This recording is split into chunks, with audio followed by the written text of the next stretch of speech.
Hello and welcome to PPC Live 14 online. I'm out and about in Italy. Sorry if that creates FOMO for anybody, but I just thought that I can't miss out on welcoming you all to our second PPC Live event where we are going to stream the fantastic talks that we did last week with three of our amazing speakers who talked about how to really stand out against your competitors, how to send when would be a good time to send the wrong data. I think that was like the most interesting one I found, to be honest. And Serge also talks about quality score, why it's not dead, how you should use it, um, things that are very useful for the paid search marketer of today.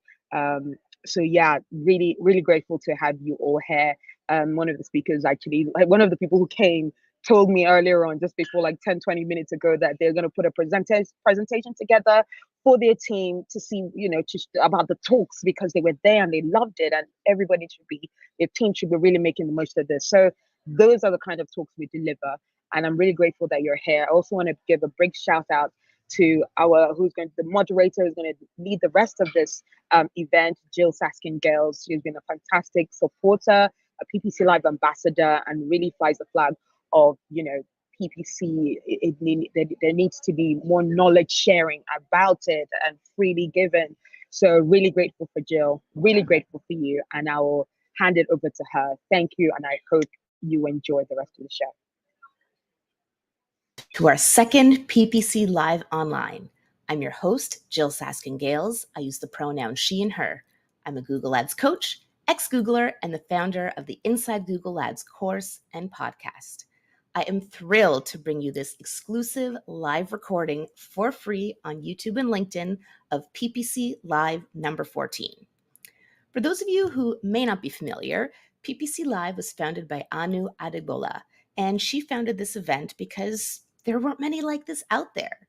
She wanted to create a PPC conference where practitioners would feel welcome to learn and gain new knowledge on how to test strategies and not feel like they had to break the bank account to pay for access. Over the past few years, PPC Live has grown. It's been extraordinary to watch as a friend of Anu's. And many of us would love to attend PPC Live, but unfortunately, or fortunately, depending how you look at it, we don't live in London or the UK where other events have taken place. I'm thrilled and honored that Anu has asked me to be a PPC Live ambassador, and as part of that I get to bring you this very special event live online for free. Let's get into it.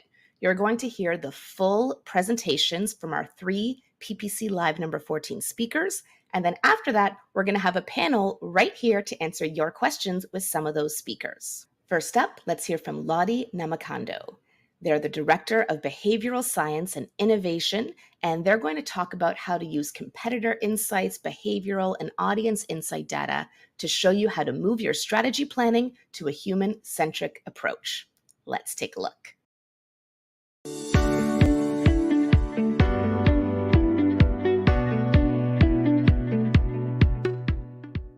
My name's Lottie. As Anu mentioned, I'm Director of Behavioural Science and Innovation at Reflect Digital, and within my role I'm obsessed with helping brands better utilise their audience insights, their customer journeys and their market intelligence to supercharge their brand customer experiences, essentially. So, yeah, is it too? I always do that. Can you still hear me? I'm also very quiet, so it's probably not going to help. I can just hide behind it. So, yeah, I'm a little bit nervous, but that's fine. What was I going to say next? I was going to say, so my background is in paid media, so whilst I'm now moving more into behavioural science role and innovation, but actually my sort of background is 12 years in PPC originally, paid social very shortly after that, and then programmatic activation as well. So I have a long love affair with paid media, and it's nice to be amongst sort of my people. Saying I've been to some conferences recently where I was like masquerading in other guises. So it's nice to be amongst fellow PPC people. So I'm going to start, hopefully, maybe not. Way. There we go. That's good. That's going well, isn't it? So I want to take a moment to give you something that's given me kind of those light bulb moments in the past. So you're in that position where you've launched a new campaign, you've produced a piece of content on the site that you're promoting through paid media, or you have launched a new discount online and it just hasn't done what it's supposed to do. You've looked at all the setup, the tactics, everything looks fine, but it just doesn't do what it's supposed to do. And the question is, what have you done? And how many times have we been asked that, either internally or by the brands that we're working with? And the main thing here, though, is around that it's not about you, it's about them. So having that pose that question of, what have you done? What's gone wrong with this campaign? Quite often, it's not necessarily something that we have done ourselves as PPC or paid media practitioners. It's actually something to do with what's going on around us. And this is a really interesting quote from Clint Eastwood, which I think really encapsulates not only that point, but also what I'm going to talk about today. A few minutes I was going to think about asking people, but I think it's quite crowded and there might get a little bit battling going along. So have a moment to think about how many brands in the last year have you sort of been engaged with that's like a new brand. You've either used them or kind of become aware of them in the last 5 years. So these are some examples that I've come up with personally. So I was a big eBay user and Audible are two kind of big brands that I've got very well versed with and using for about the last 10 years or so. In the last, I'd say probably year, Vinted has come to one of my favourite places to source pretty loved clothing, but also sort of Blinkist as well. So I'm sure how many people are familiar with Blinkist, which is a really good source of condensing books down into sort of more manageable chunks of information. I'm dyslexic, so I find that really helpful. So for me personally, having been like avid users of both Audible and eBay, all of a sudden my consideration set of who I'm going to engage with has changed. Whilst it's not necessarily made so much of a difference for Audible, I have definitely used eBay a lot less than I had done previously. Oops, sorry, I'm in the way. So you're not alone in that sense of having additional brands that have come into those consideration sets. So 71% of people have switched brands at least once in the last year. 70% of people will switch brands due to a perceived higher quality alternative. 66% of people will choose to switch brands because of a better deal. Again, that could be a perceived deal, but they're looking for those deals, particularly as we know in current circumstances where people's budgets, not only on their personal side, but also business side, are becoming more important, and those deals are super sort of priority. 16% of people will switch brands due to fit their personal circumstances better. So again, if you think about that, in terms of their personal life, but also from the situation of their businesses, so both from a B2B and a B2C context. And within, you can have up to, on average, 5 different brands in a consideration set. So when you think about that, your competition as a brand or the brands that you're supporting is high. And people are both fickle and biased in their decision making, so they're very difficult to predict. So decision making will be influenced by many, many different factors, and I'm sure everyone here is comfortable, that knows about Google's messy middle, which we've got here. It's a really nice representation of the convoluted route that many people go through before they make that final decision. And at Reflect, we use the COM-B model for behavioural change to try and understand better why a behaviour is or is not being conducted. So COM-B stands for capability, opportunity and motivation, which ultimately leads to a behaviour. So again, this is a really interesting framework to think about when we're analysing what's going on in response to our paid campaigns. And those factors that are influencing decision-making are widespread. So they can be anything from social influence, so we're very aware of that, how much that can influence the decision-making process, and we might think that we're not influenced by others, but in some way or other, a lot of, most people are.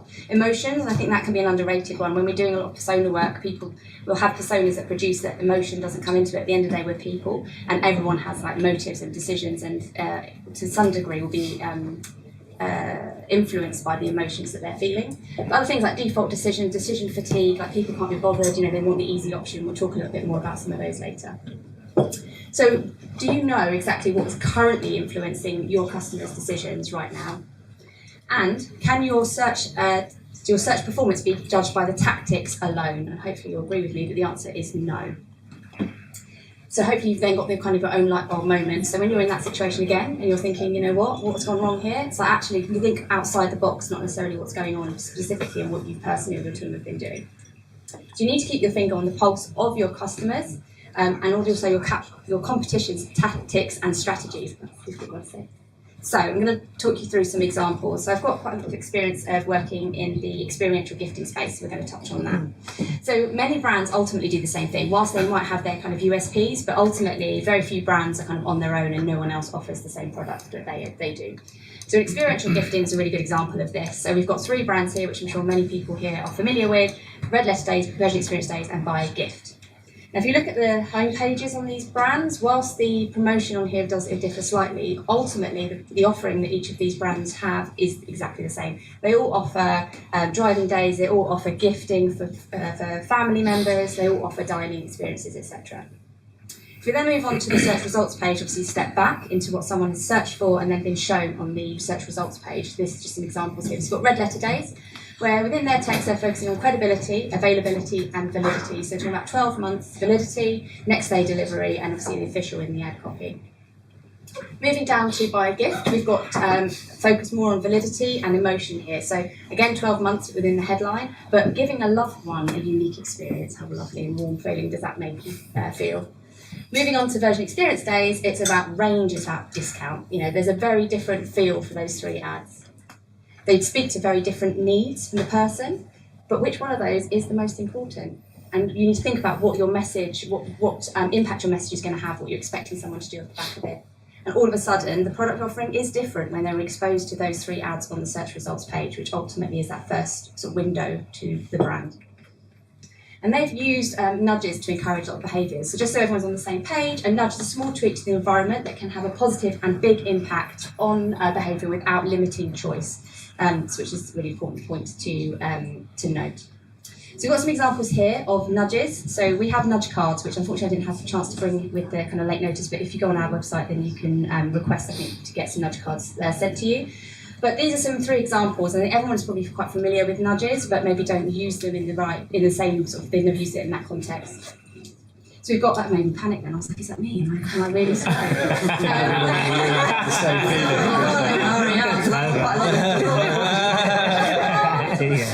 So choice overload, when you're giving people too much choices. So to these examples we looked at for the different experiential brands, we've got thousands of products. Like, I don't want to know you've got thousands of products, because that means I've got thousands of products I've got to sift through and I don't really know what I want to buy. I'm sure I'm not alone in that feeling.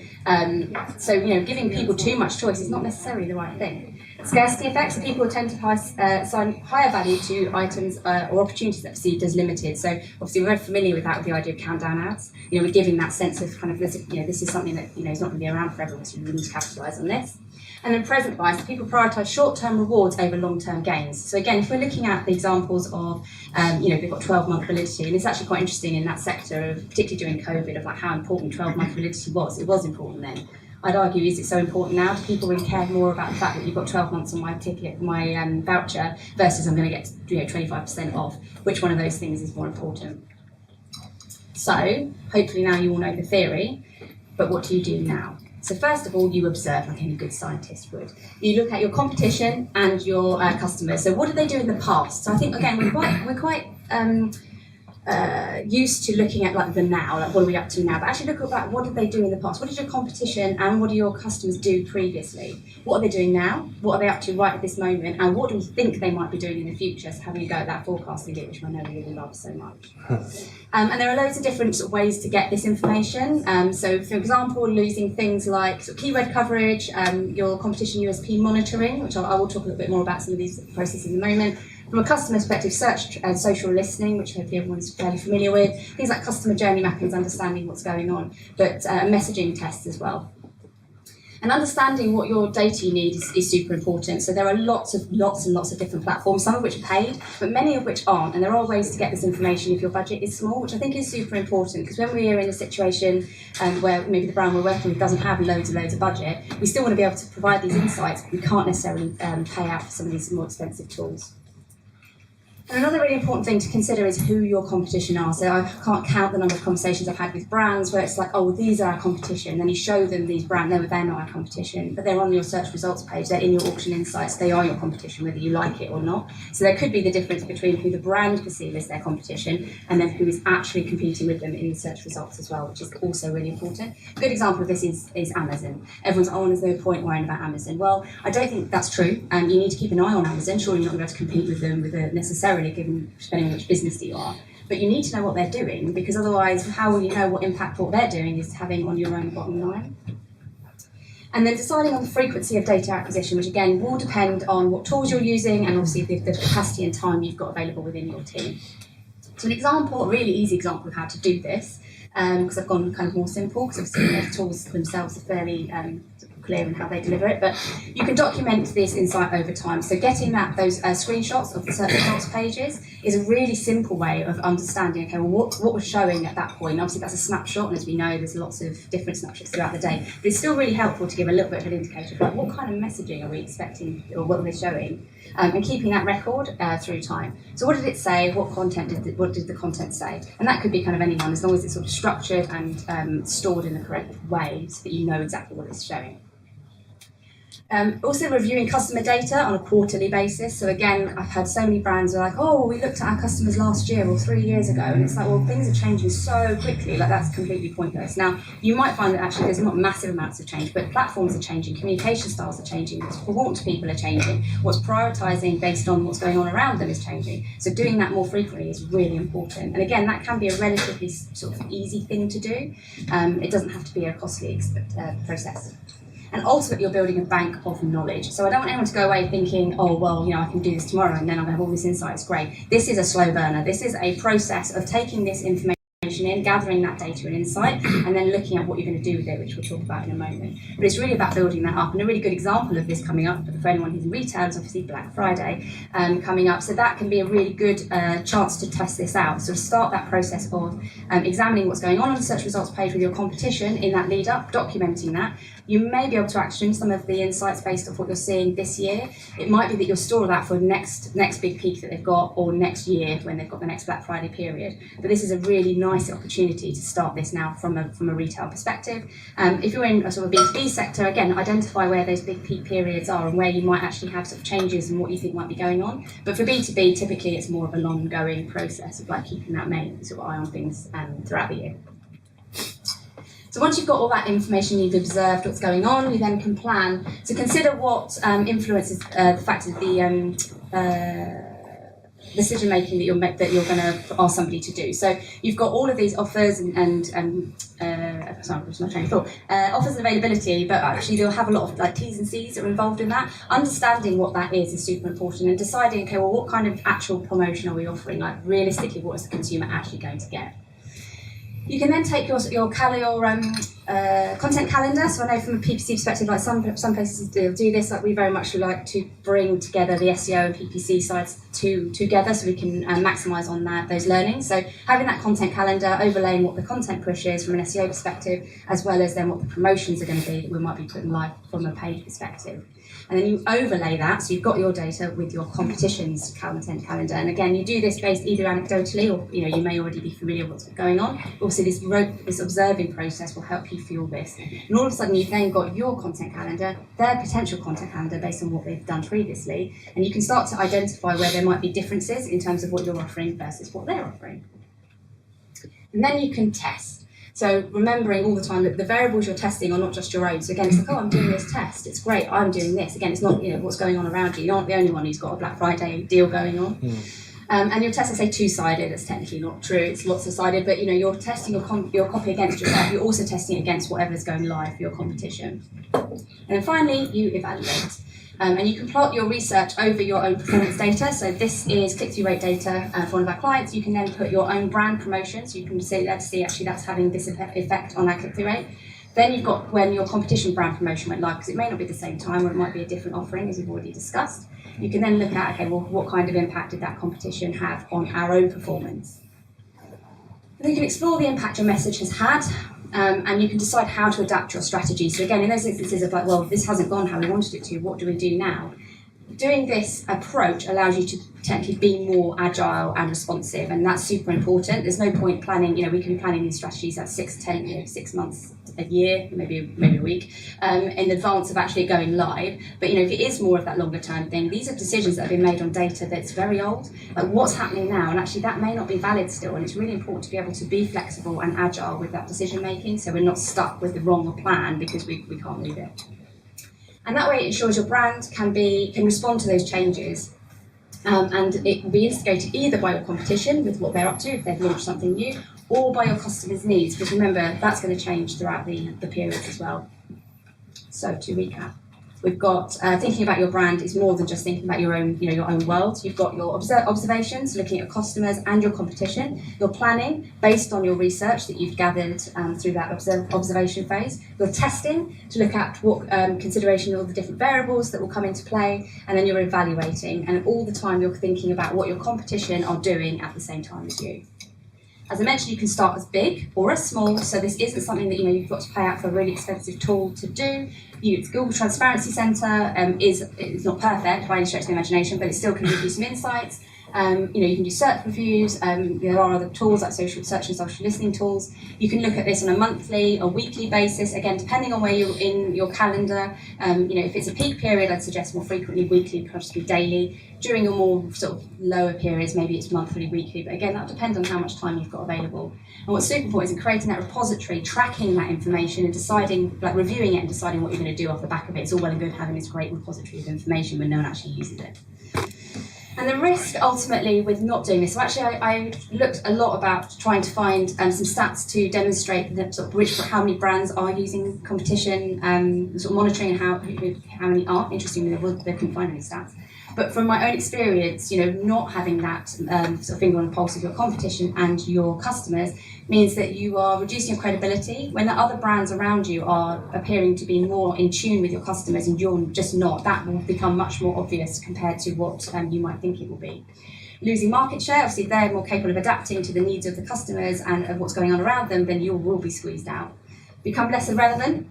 So if you're not staying in touch with them, you're considered, again, you've got to think about, you might think, oh, this isn't a big deal, but if everyone else is doing it and you're not, then that is a big deal. Stunting growth because you're not able to grow that market share, and lack of innovation, because I think ultimately if we're so busy looking at what we're doing, how can we really be innovative? And I think that's a really nice point recently I've been chatting to with brands around looking at not only around your competition in your own sector, but obviously beyond your own sector as well. Could be really informative to give you some new ideas and things to try and test.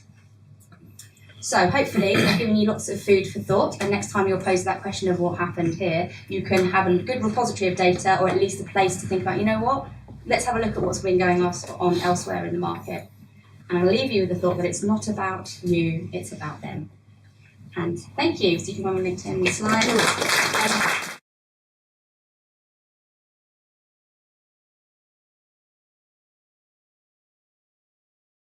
Thank you, Lottie. Wasn't that great? Our next speaker today at PPC Live is Inderpaul Rai, Global Account Director at We Discover.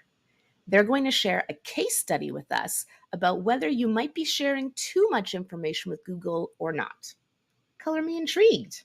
Let's take a look.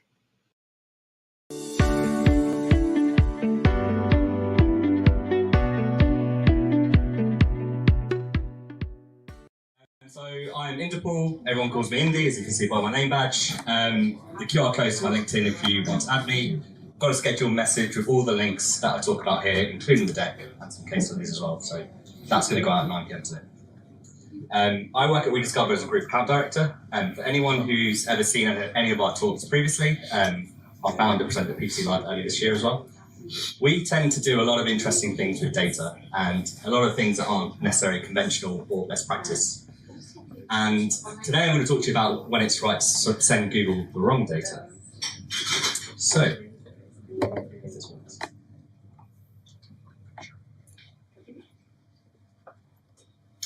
blowing the beer here. Down is up and up is down.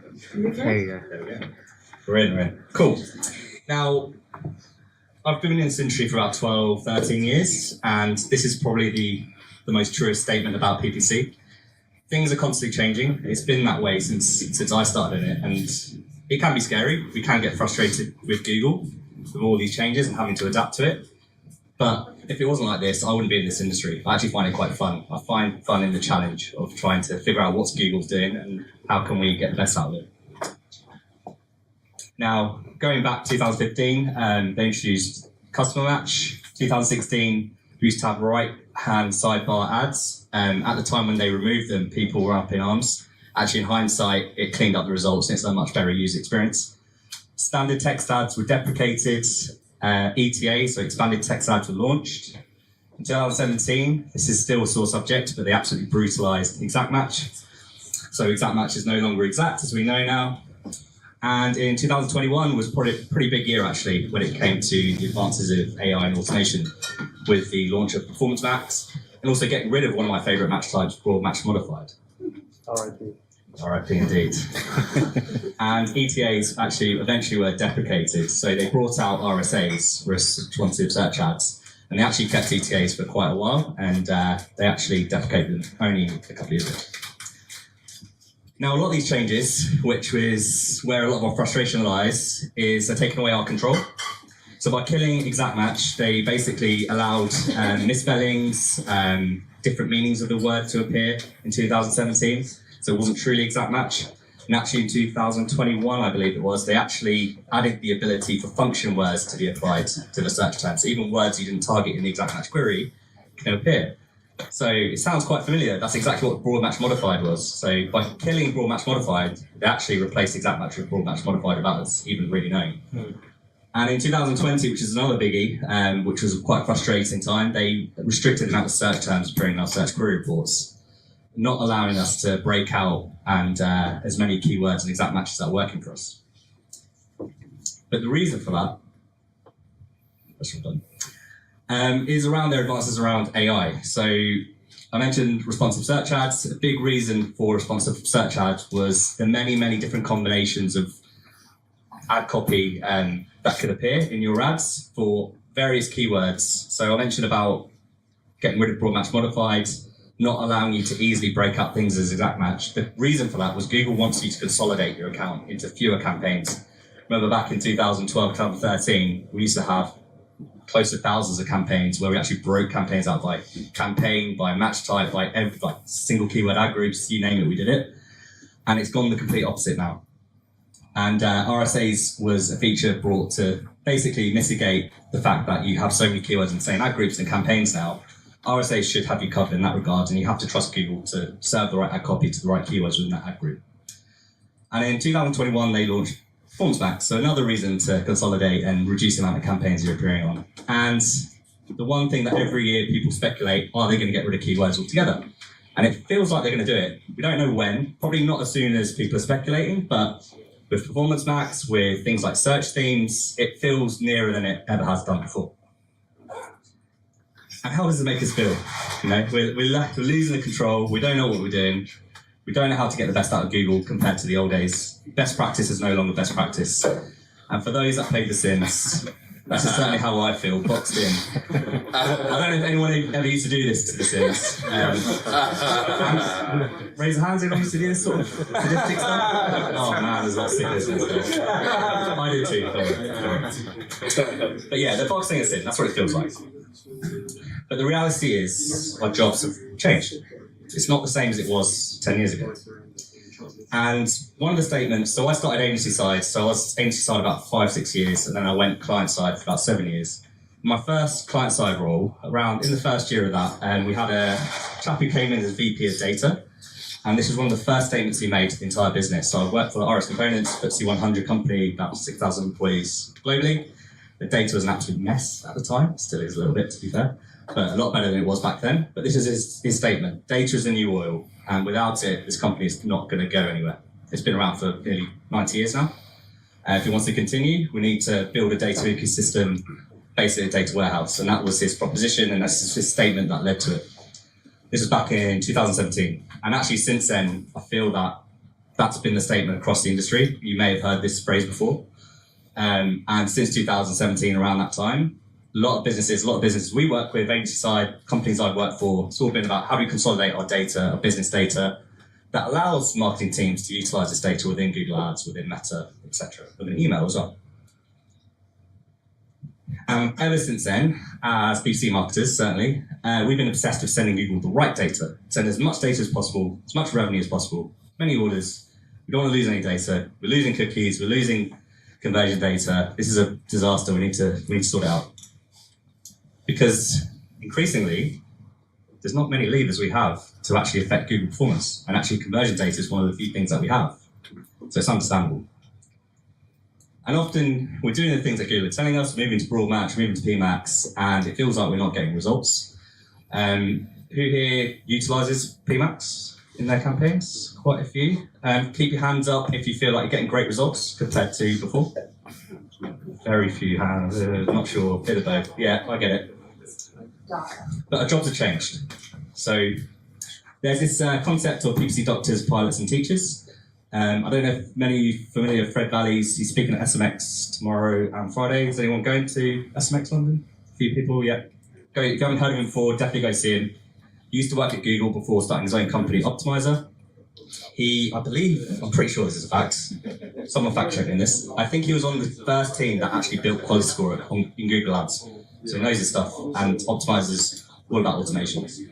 So he released a book, he's released a couple of books, but this is one of my favourite ones. Unlevel the Playing Field, the biggest mind shift in PPC history. This was released a couple of years ago now, in 2022. And it was all about the AI revolution in PPC and our jobs changing. So the concept of PPC doctors, this role in your team, this is the person that's able to diagnose issues in your account, able to spot the issues and what to do to fix it. PPC pilots, they're responsible for guiding the account in the right way, structure, making sure things are right, optimized, etc., etc. PPC teachers is probably the most important one, in my opinion, mainly because I feel this resonates with me, mostly.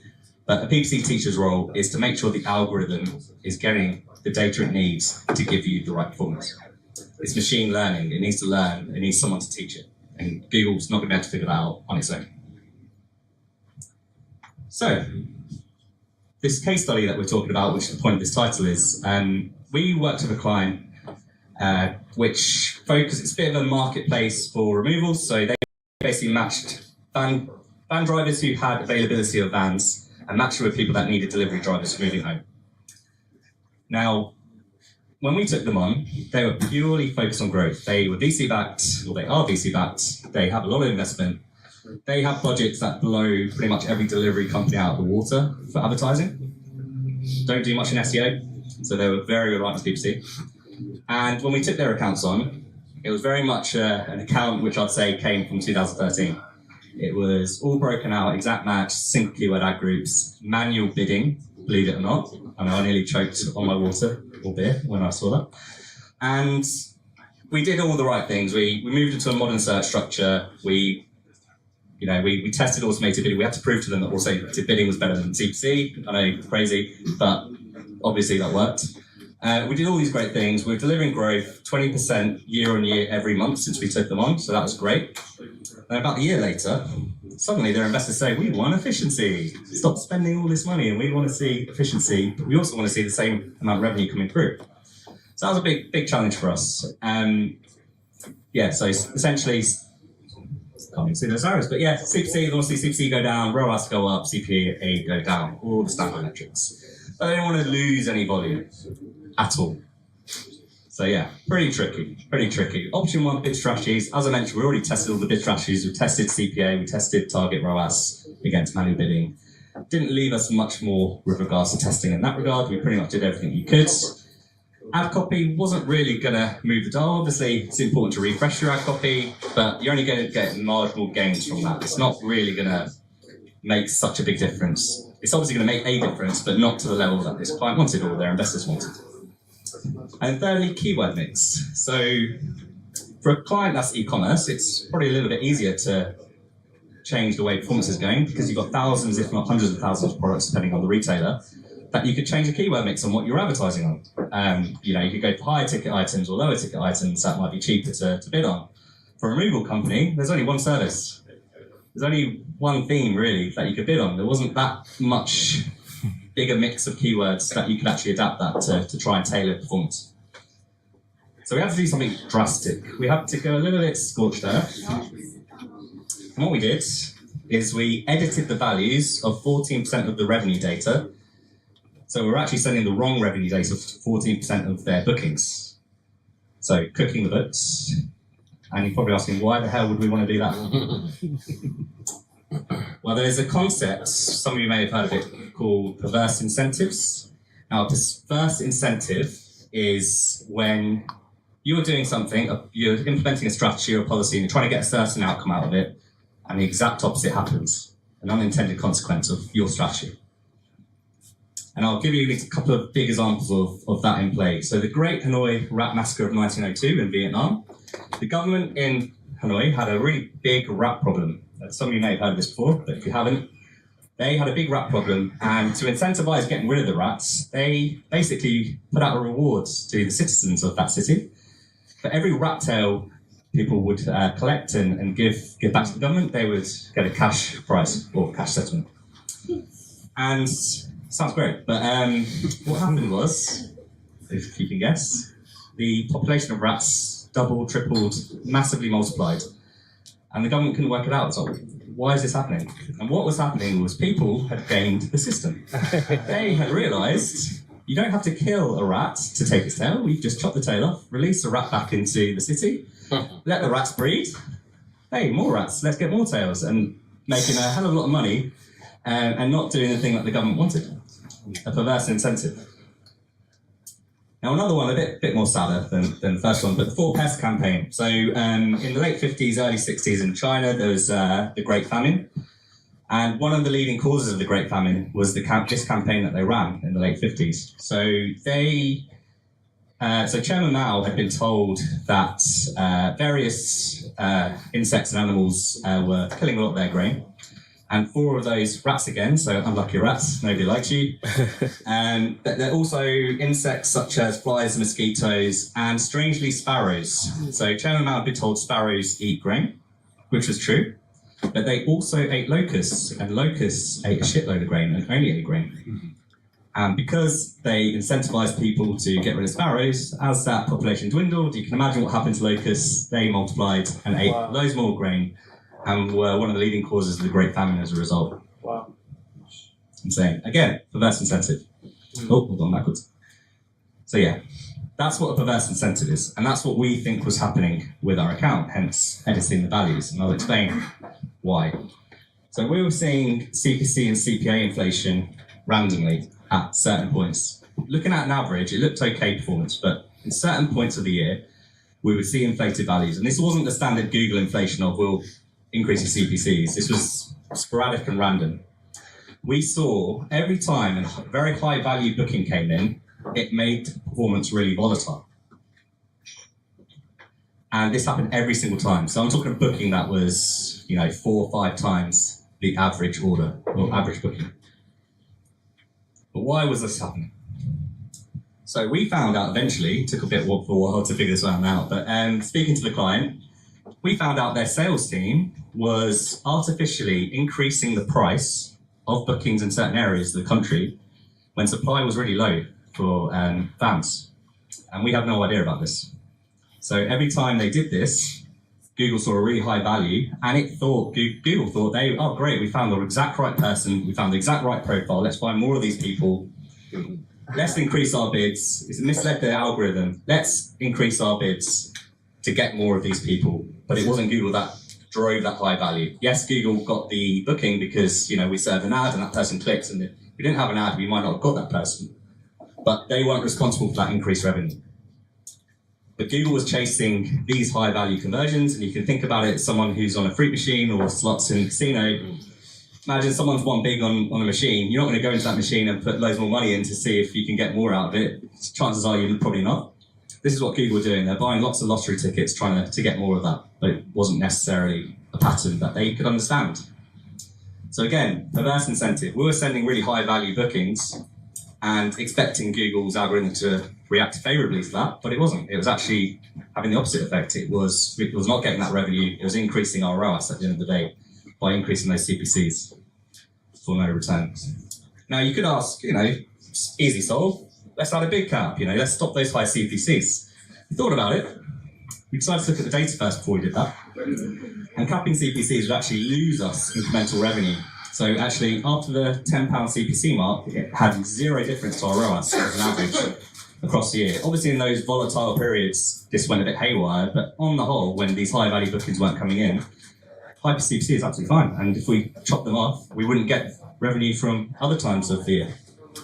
And we looked at every percentile of bids. So at the end, forget the numerical code, but the very last one is probably the most important one. £15 to £115.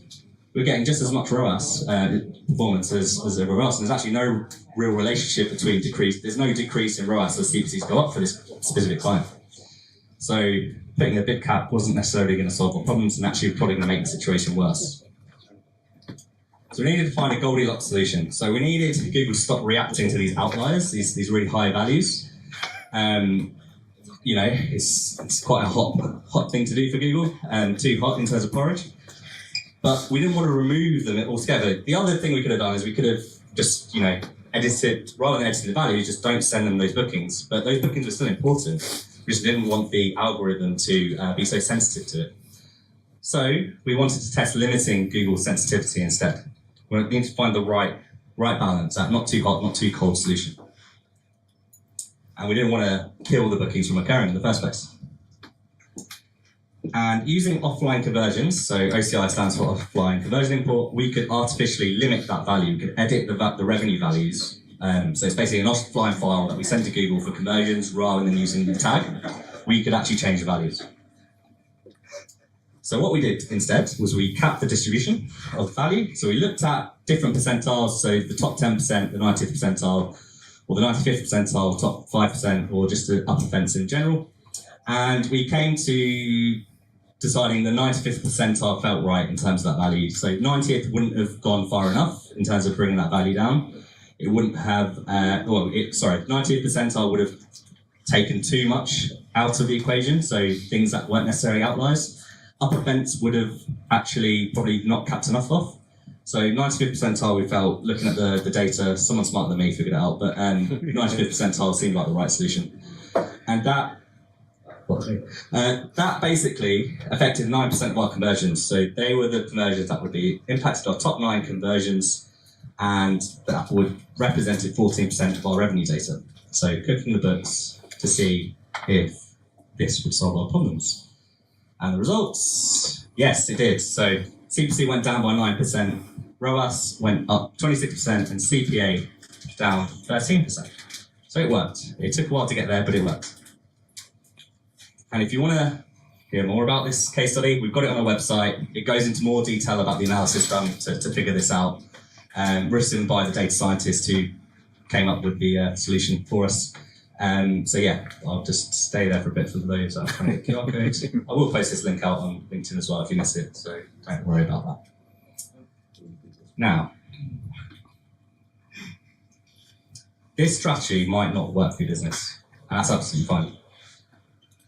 But that's not the point of this talk. The point is to figure out, don't just get so frustrated by Google, why isn't this working? PMAS doesn't work for me. Hypothesize why it might not work for you. Are you sending it the right incentive? Try to identify those potential incentives. For instance, if you're agency side, try and talk to the right people at the businesses that can help you identify these. Or if you're client side, it's much easier to talk to people in finance, people in analytics, product teams, sales teams. They can help you give you the information as to why the data you're sending Google might not necessarily be the right thing to do. So some of the questions you could ask, do you ever adjust pricing based on supply and demand, which was one of the key things of this issue that we had. You could ask your analysts or your business analysts, are there any patterns in customer behavior or conversion paths that might lead to a perverse incentive? And fundamentally, do you actually know how your business makes money? So what are the profitability drivers for the business and how can that impact Google performance? And what you choose to tell and don't tell Google is absolutely fundamental. So it's not just about getting the right data to Google, absolutely important. I'm not saying don't send the right data to Google, but equally what you don't tell Google is as important as well. So I mentioned there's fewer levers for us to pull. Google introducing things that are frustrating us, taking away control. And ultimately, Google are trying to make money. You know, we're right to be cynical. They are trying to make money. They're trying to increase their revenue for their shareholders. But ultimately, if advertisers don't make money as well, it's no good for them either. So it's all about make sure our inputs are correct and using those to make the most out of what Google's pushing for us. So where we can meet in the middle is where we can all win. And the best ways to adjust conversion data. So I mentioned we used OCI, but there are a couple other ways. Interestingly, I spoke to someone from Google last week because they saw that I was doing this talk and they were intrigued by the title, sending Google the wrong data. So like, what the hell are you talking about? So there's an advertising solutions architect, someone I used to work with when he was agency side. He was our Google marketing platform partner, essentially. So he's a smart guy, so he knows what he's talking about. So it's quite interesting to hear what Google are doing as well. So I took him through what we did here. And funnily enough, Google are actually advising some of their big advertisers to do exactly the same thing, which I thought was quite strange. Like, why wouldn't you just build this into the algorithm to ignore outliers? They're just telling their top advertisers they work with directly to do this. And he actually suggested the other two. So we use OCI, but he suggested a couple of more robust methods. So there's a method called Soteria, which is it's a Greek name, but it's a code name for something Google have put out. I don't know if anyone's familiar with code that Google have been putting out there in public on their GitHub.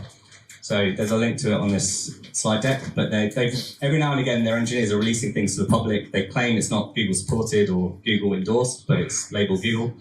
So Soteria is a bit of code that you can utilize in server-side GTM, and you can actually edit the values within your tagging. So you don't actually have to send an offline conversion file. You can do it directly in your tagging. I don't have to do that, but I'll certainly get a tagging specialist to look at it.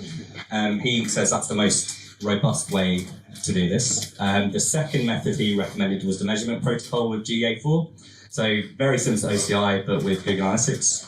And OCI is still good to use. So I think in the past people were scared that OCI was going to be deprecated. That was true when Google were going to get rid of cookies or third-party cookies. Now that they're not, OCI will still work, but the other two solutions are a little bit more robust, a little bit more. You don't lose as much data as you do with OCI in terms of what you send back to Google. Oh, gone backwards again. And then finally, I just want to leave you with a free script that we have.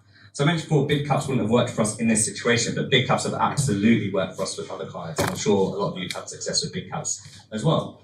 So this is a tool one of my colleagues built, which basically looks at your CPC distribution across your account. And it basically works out, you don't need a data scientist to work this out like we did with this client, but it will work out for you at what point can you cap a CPC and not lose out on incremental revenue or traffic. And as we found out at ours, there wasn't a point we wouldn't lose that, so we didn't apply a bid cap, but maybe your client or your business does have that. So yeah, I'll leave you with that and mull over what to talk about. Hopefully no questions, but if you do, fire away.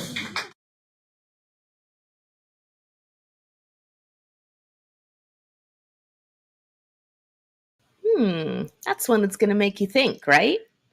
Our final speaker for today is Serge Nguele, and they're the Director of Paid Search, who will be speaking about something that also happens to be one of my favorite topics, quality score. Is it important or not so much? Let's find out.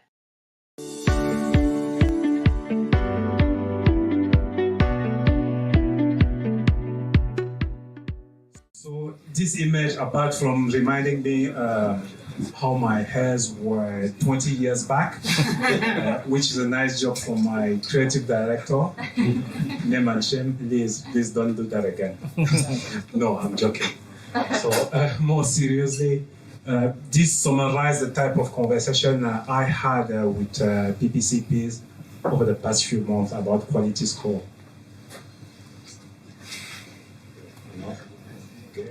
Getting there. Okay, yeah, this is more close to the reality, but I'm pitch with it.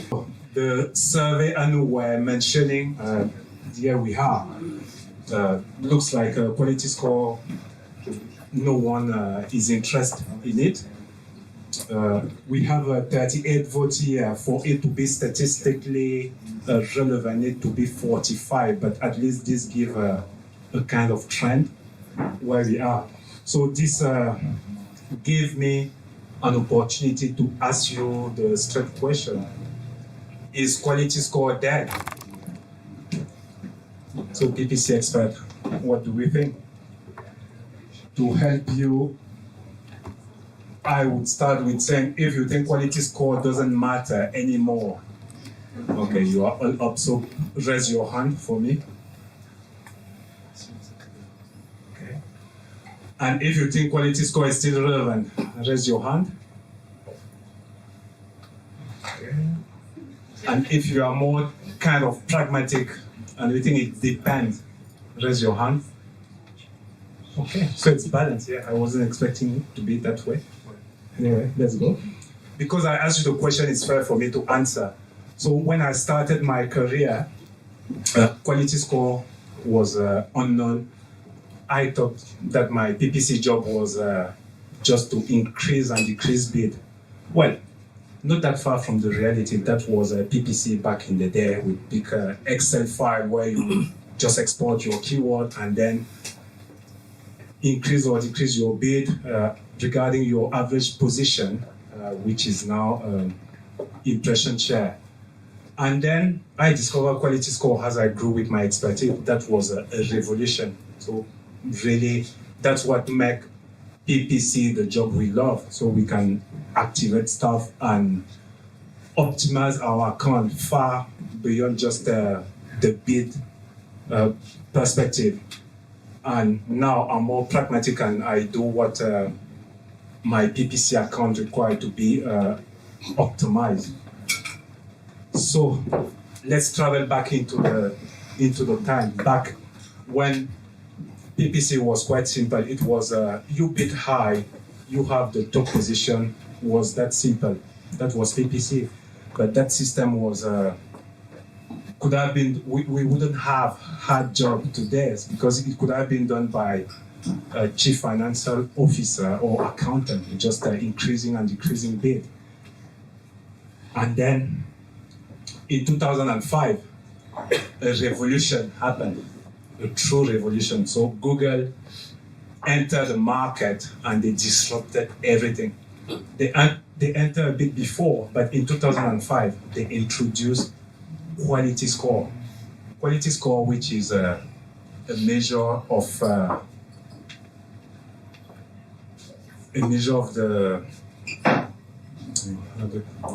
user experience. Yeah, sorry, I'm losing my word.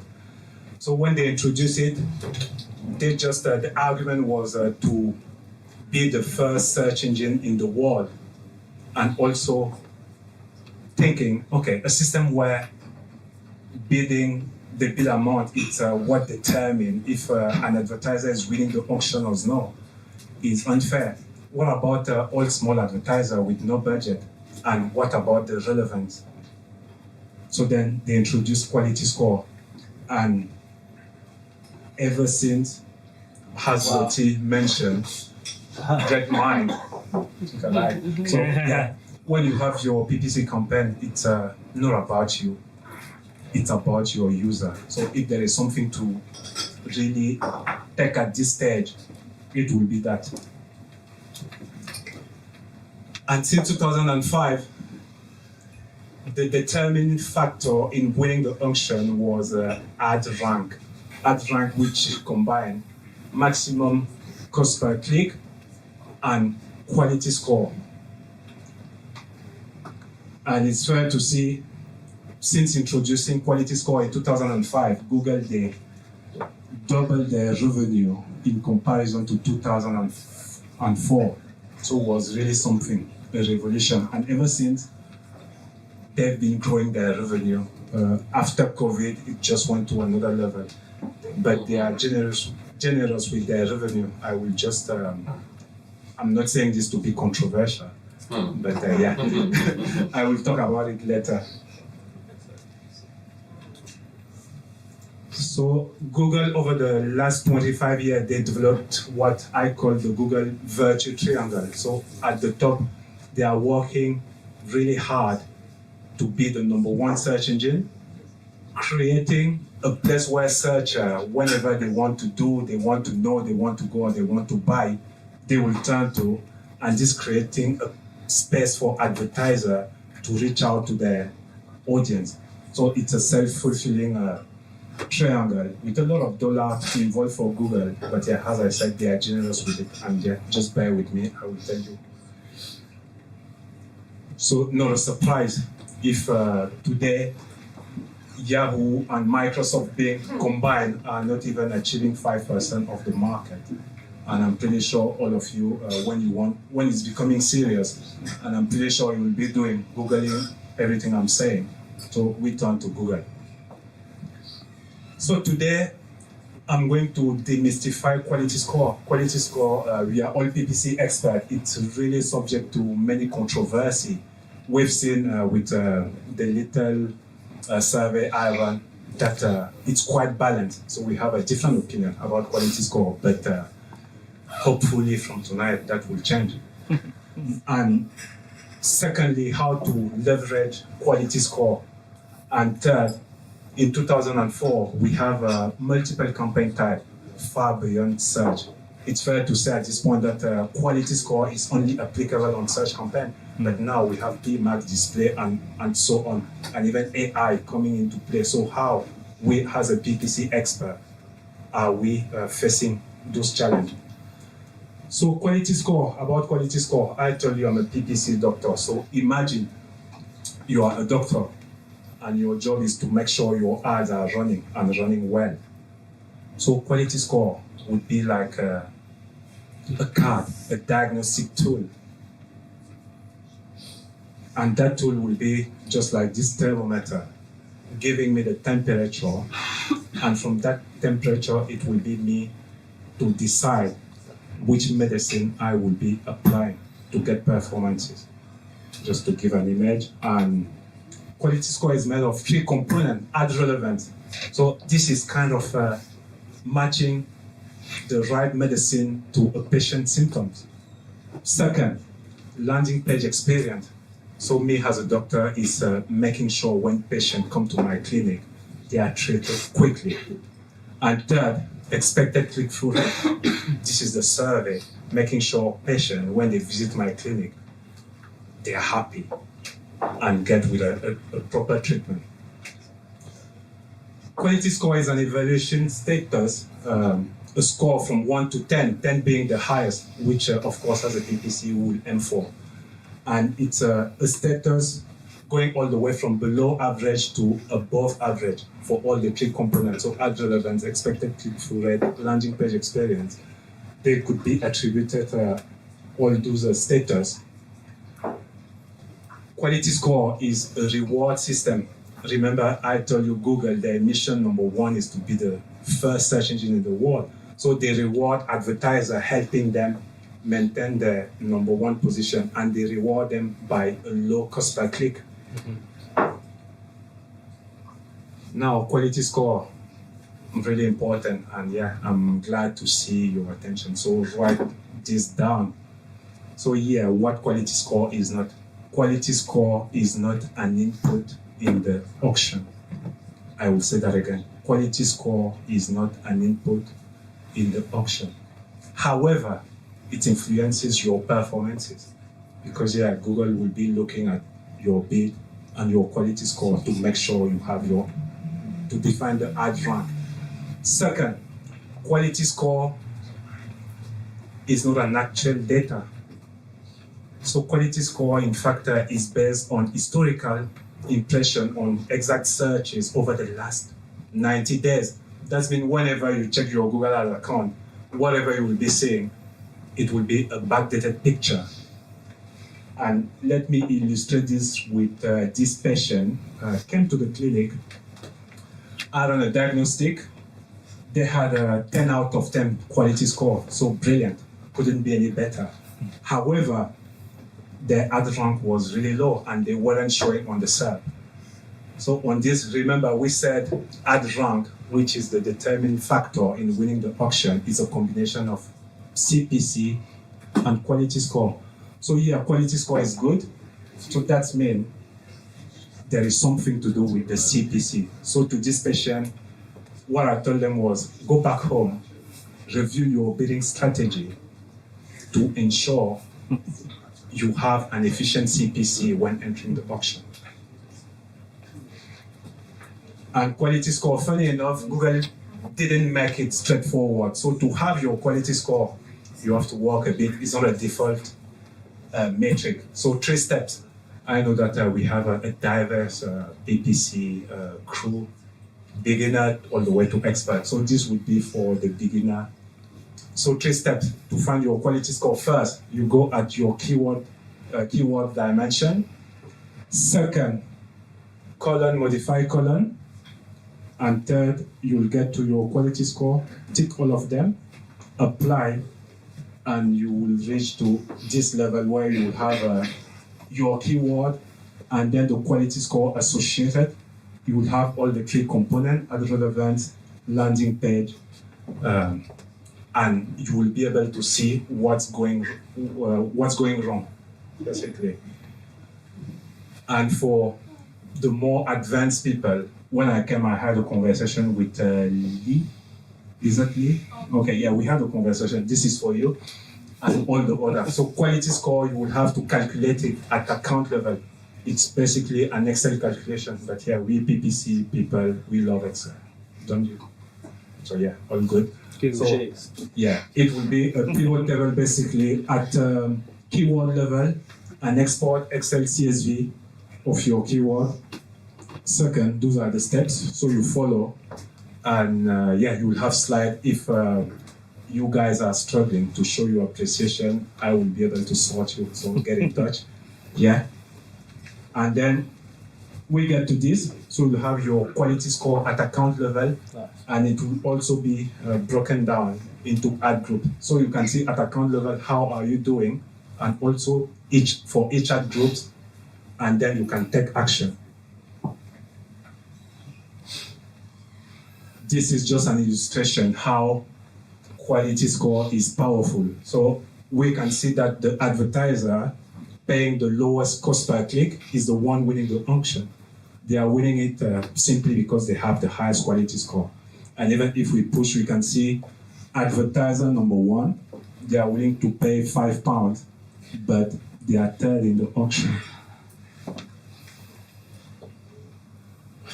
Quality score, yeah, quite clear. We can see a correlation. Keyword with the highest quality score are the one achieving the lowest cost per click. Whoops. This one goes? Yeah. Yes.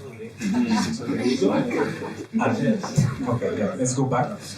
And high cost per click is attributed to keyword with the lowest quality score.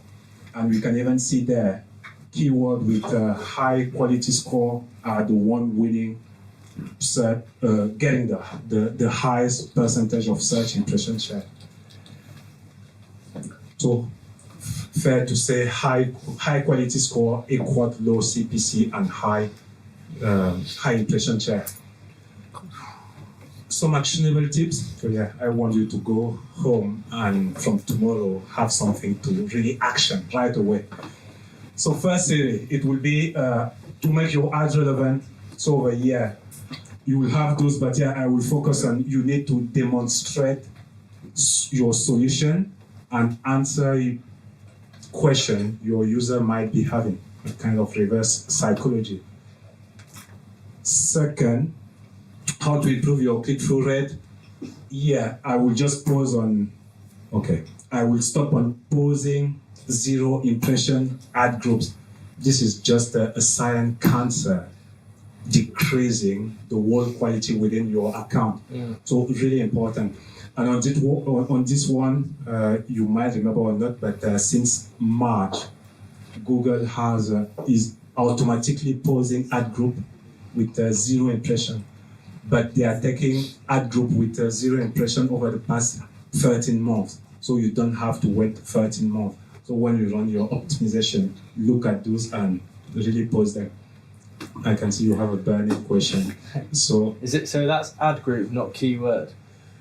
Okay, you mean Google is posing ad groups, but here what you need to look into it's a so keyword. Is it 0% impression share keyword not also having the same impact? Yes. Yes. Thank you. Great. So first, how to improve your landing page. So yeah, give your user what they are looking for. So remember again, we said it's not about you, it's about them.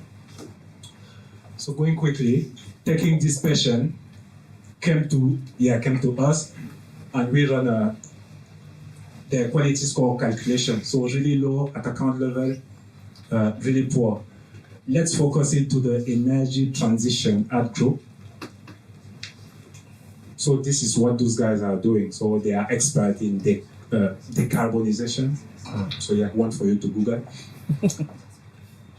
So this is the ad groups, the energy transition. So in this ad group, what I will do, I will carry a light surgery to keep all energy transition keyword into one ad group, and all the rest, I will split them into different ad groups. This is the current ad. As we can see, I don't know if you would like to click on this, so nothing is standing out.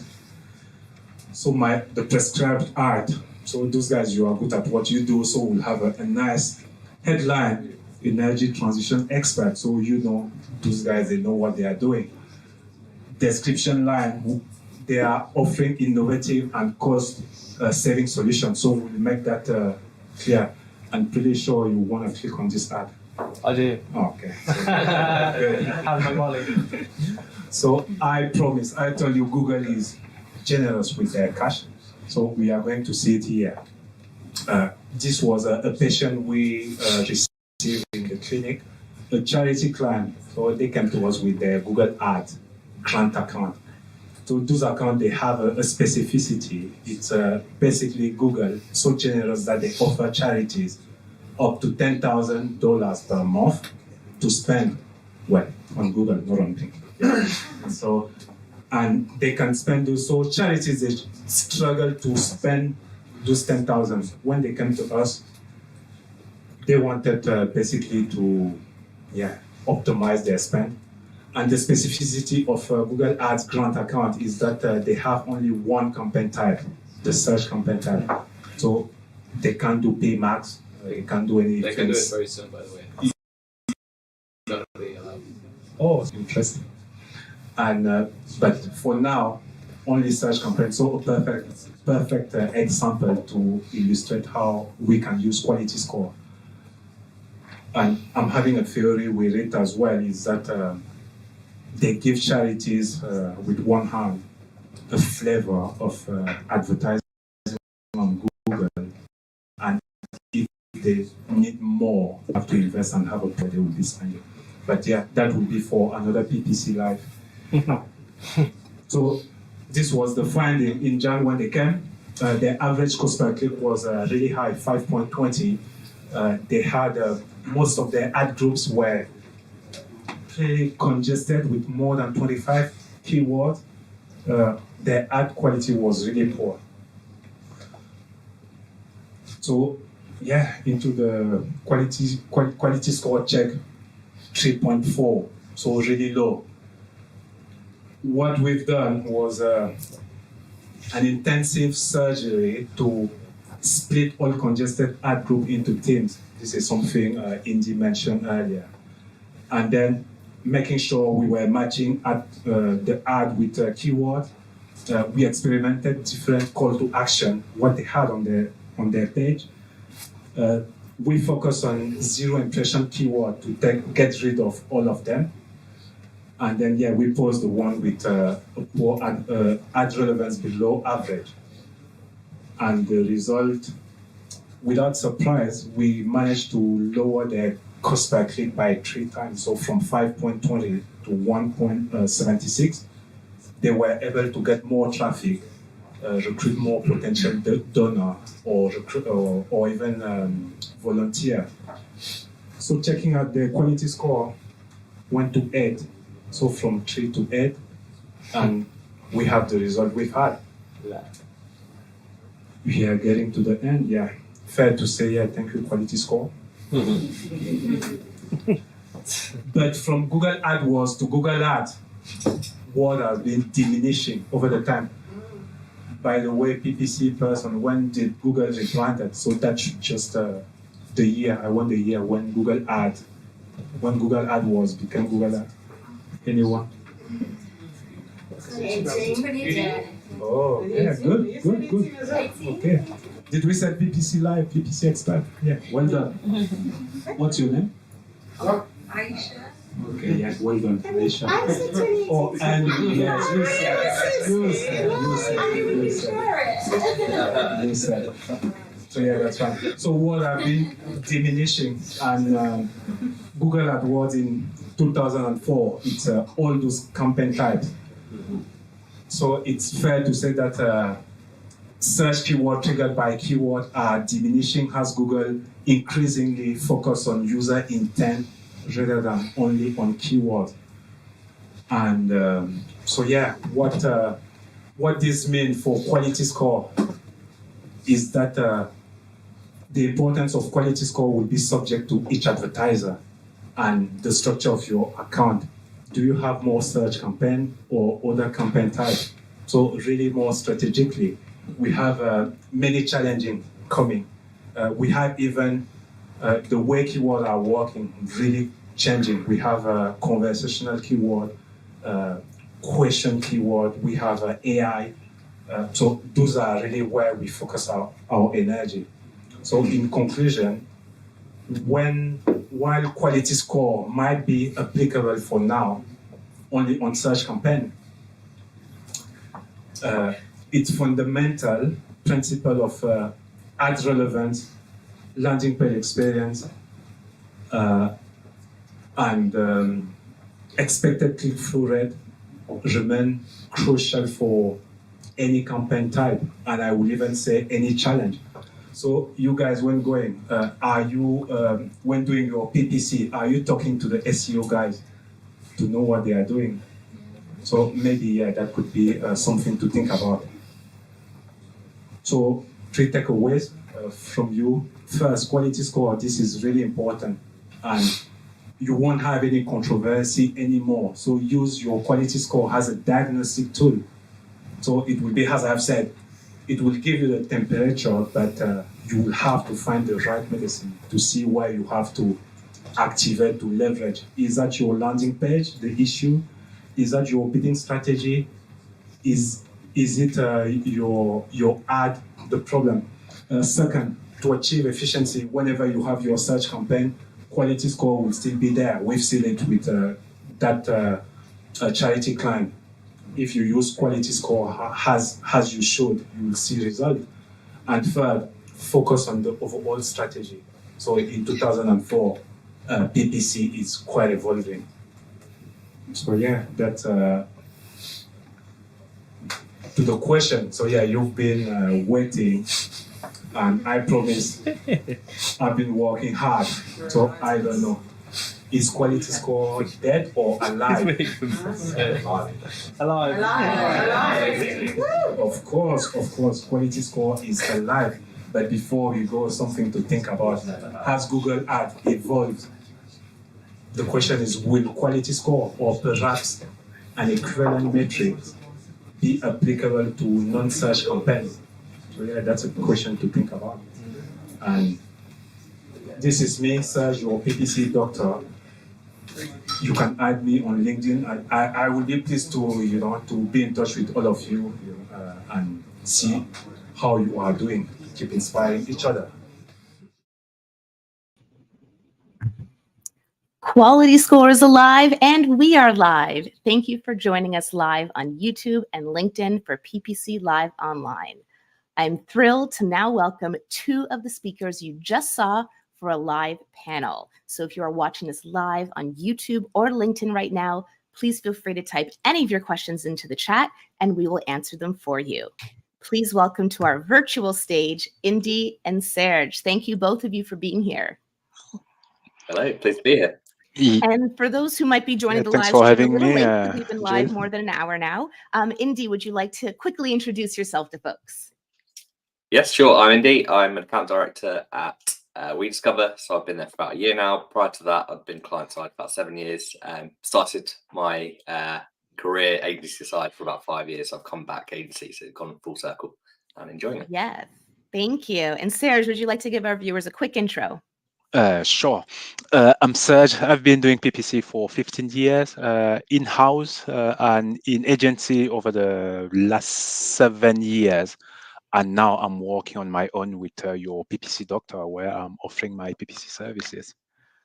Wonderful. Well, again, thank you both for being here live today. So we do have some questions that have come through from our viewers from earlier in the live stream.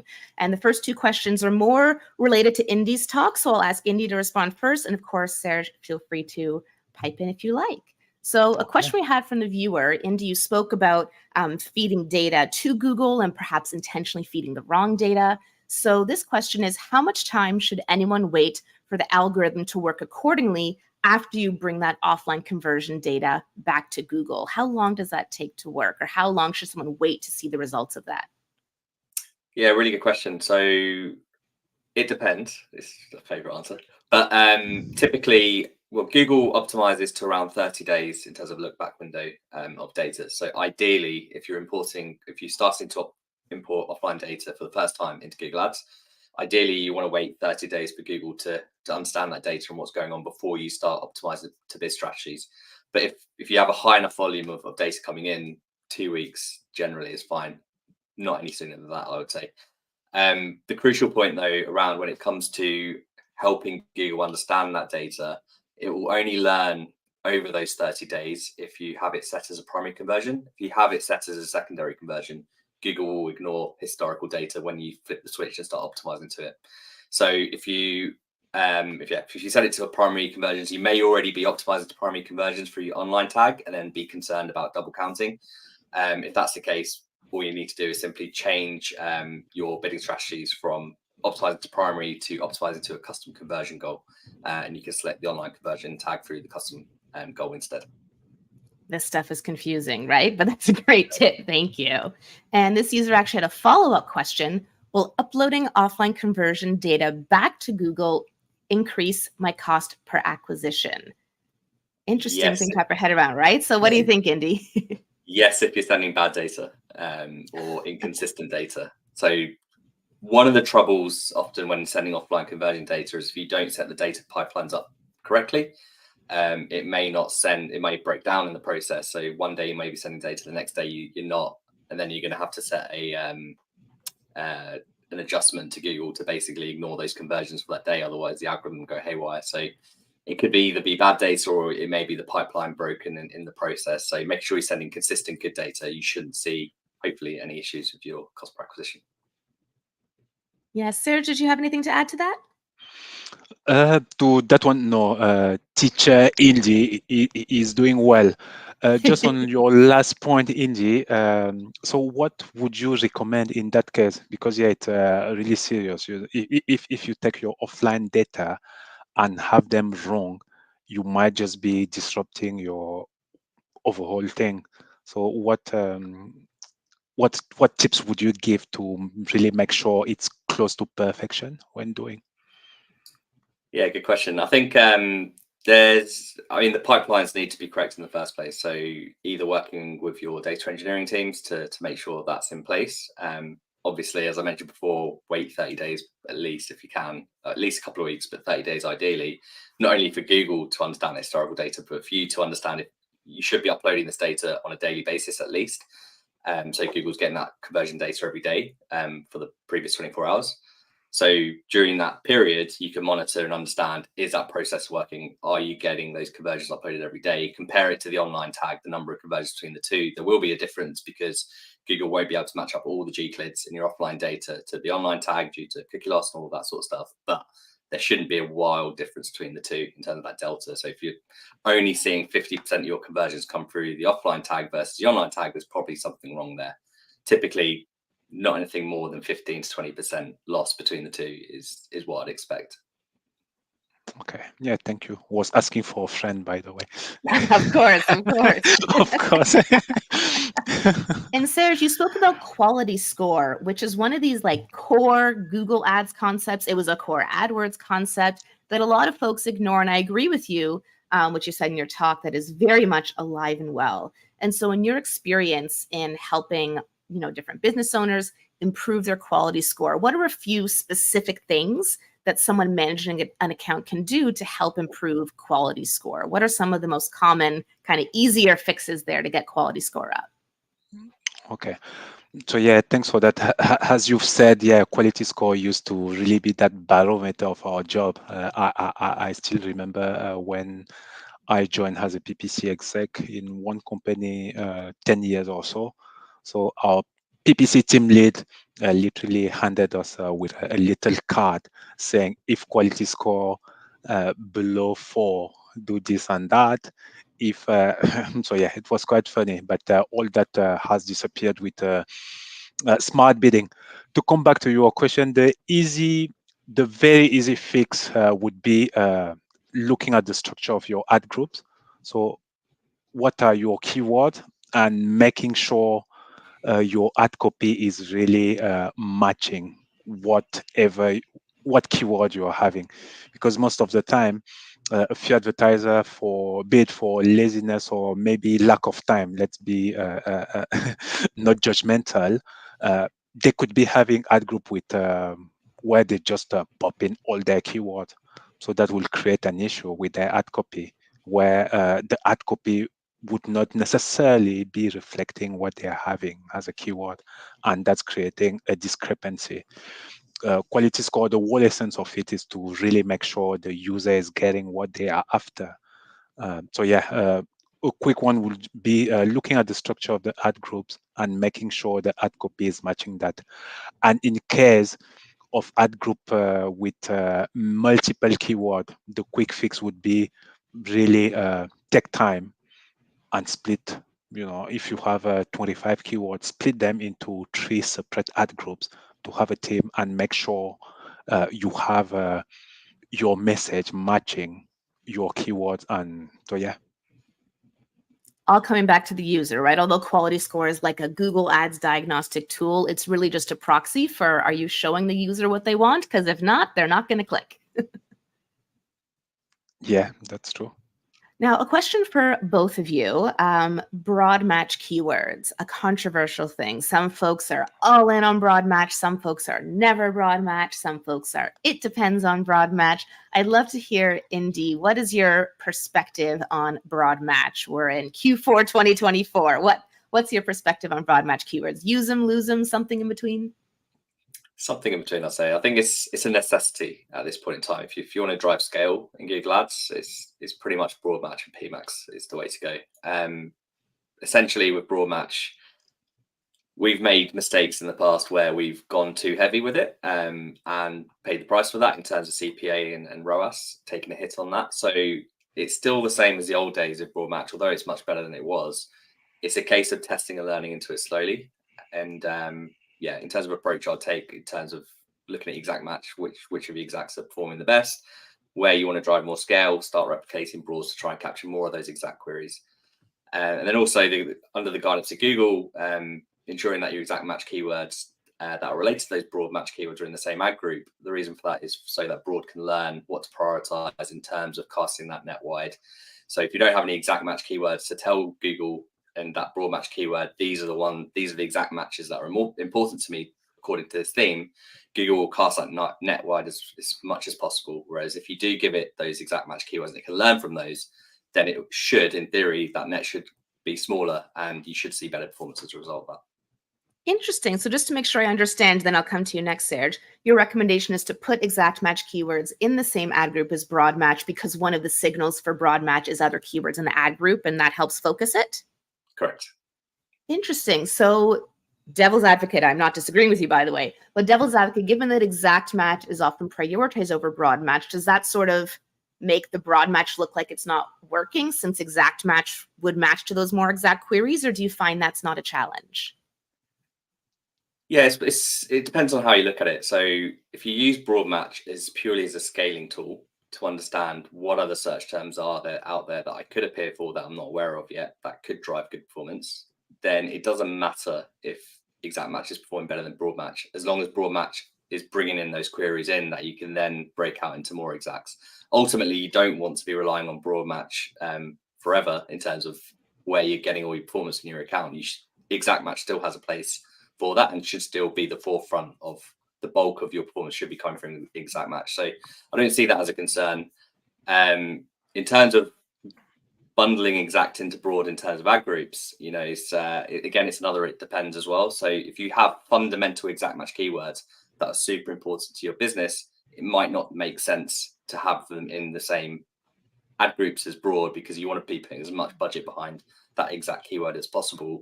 And it might not be right for your business to have broad bundled in that because then you'll be spending a lot more on those search terms that broad is casting the net on. So yeah, it depends on your business and your strategy, but there's a place for both of them. And I would say I'd be a bit nervous about advertising accounts that purely focus on broad performance. Got it. Thank you. Serge, I'd love to hear your perspective. Broad match, use it, lose it, something in between? With this, yeah, so it will always be depending on the context, but all of them are relevant. So I would say, yeah, let's take a business where you know what you are after. So it's a no-brainer. Exact match type, it would be your go-to match type, and you can even save your dollars, without using broad. Now, if you are somewhere in between where, okay, you want to be online, so you want to make those sales, and you want also to make sure you are recruiting, because it's you have to fill your funnel. Then you need to be careful strategically. How do you do that? Of course, broad match is where you will be recruiting quite a lot. You would restrict it with your negative strategy as well, to make sure you minimize any wastage. But yeah, ultimately, the strategy would still be the same. So broad is to recruit, and in the long run would be to spread them into more exact match where you are getting efficiency. So yeah, that's as the feeder strategy. Yeah. Got it. We have a question and here. now even if there, maybe a third option would be, okay, if you are at a level where it's just to build awareness. Of course, you want to get as many people as possible. Filter with your with a negative keyword, and complement with your other marketing strategy, remarketing, and so on. Although often we see a client will say, yes, what I want is awareness. I promise, I just want awareness. And then you get them the awareness and they go, hey, where did my conversions go? Exactly. So we have a question here from Somto, a LinkedIn user, and they're asking, you mentioned capping CPCs in your presentation. Is there a way to cap CPCs while using smart bidding? Forgive me, whose presentation was this about capping CPCs? Indy. All right. Indy. What do you say, Indy? Yeah, so the way to do that is to use a portfolio bid strategy instead of setting the bid strategy at campaign level. And one of the benefits of a more consolidated ad account is you could, if you say you only have 20 campaigns rather than 200 campaigns like the old days, you could set an individual portfolio bid strategy for each individual campaign. So essentially replicate what you would have done setting the bid strategy at campaign level. But in portfolio bidding, you get the option to set a max and minimum CPC as well. Yeah, it's a great workaround that it's a portfolio strategy, but you can apply it to just one campaign. So that's a great trick there. Thank you. Now we have another question here from a YouTube user, and they say, targeting specific countries and ads and also selected presence, that's key, but the people are coming from other countries I don't want. What's the solution? I actually did a podcast episode about this, of all the other reasons this could be happening. That would be episode 3, I believe, of the Inside Google Ads podcast. But to our speakers who are joining us here today, any other suggestions you have? If someone is saying they're getting people coming from other countries, even though they chose the countries they want and selected presence, any suggestions you would have for them? Do you want to take the Serge? Or? A tricky one. Okay.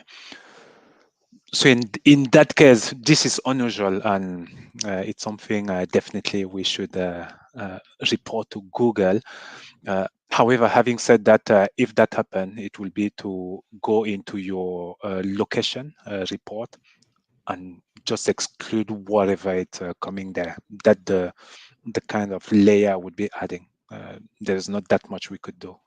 Well, maybe Indy is having something else.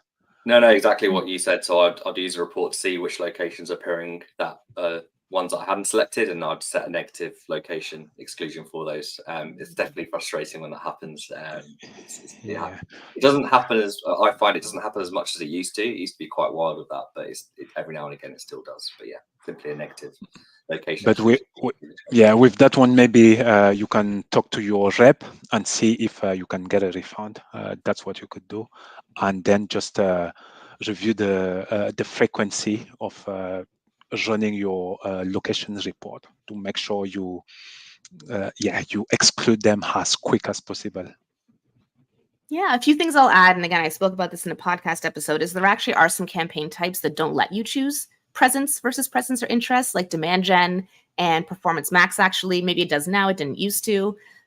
Something else that can be helpful to keep in mind is Not saying that's happening with this user, but sometimes people think that people from other countries are coming from ads, but in fact, it's that they're getting organic traffic or traffic from other sources from other countries, and they think it's coming from Google Ads. So I also recommend checking Google Analytics and checking the location reports in Google Analytics to verify like which campaign is it, which ad group is it, to really double check that that traffic is in fact coming from ads and not potentially other sources.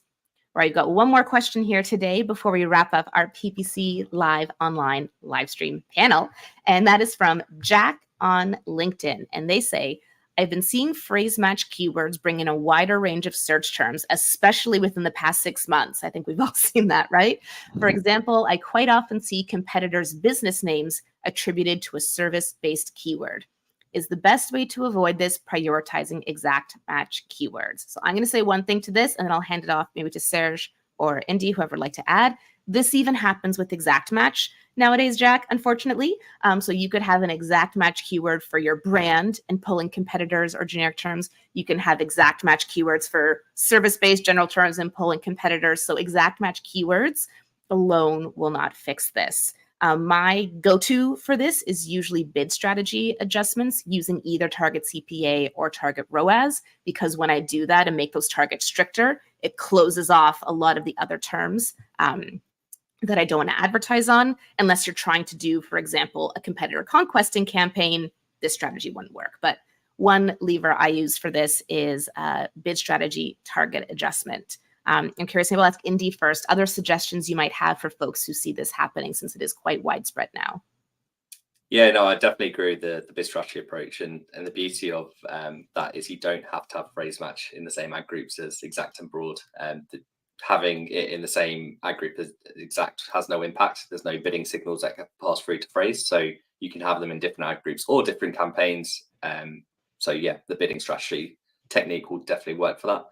And ultimately negative keywords. So yeah, being very diligent with your search queries reports and with the data that you can see within there. The data you can, yeah. Great. Anything you'd like to add, Serge? With that one, no, properly complemented, and it will just be the keep on regularly checking and review negatives on top of the bidding strategies. Have you recommended? Yeah, so with a base exact match, that won't fix the whole problem, but it can fix some of the problem.